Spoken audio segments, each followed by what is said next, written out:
ભરૂચ જિલ્લાના વાગરામાં આવેલી bank of બરોડામાં રવિવારના રજાના દિવસે અચાનક ઇમરજન્સી અલાર્મ વાગવા લાગતા દોડધામ મચી ગઈ હતી।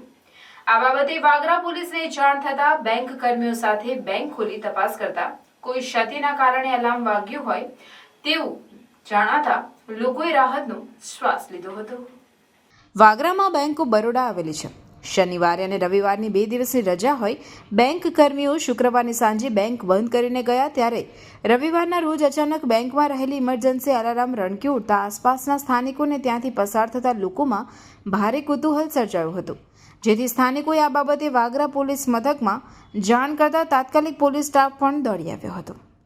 આ અંગે પોલીસે બેંક ઓફ બરોડાના કર્મીઓને જાણ કરતા તેઓ પણ બેંક પર દોડી આવી પોલીસની હાજરીમાં બેંક ખોલીને જોતા કોઈ ટેકનિકલ ખામીના કારણે ઇમરજન્સી અલાર્મ રણકી ઉઠ્યું હોવાનું જાણવા મળ્યું હતું।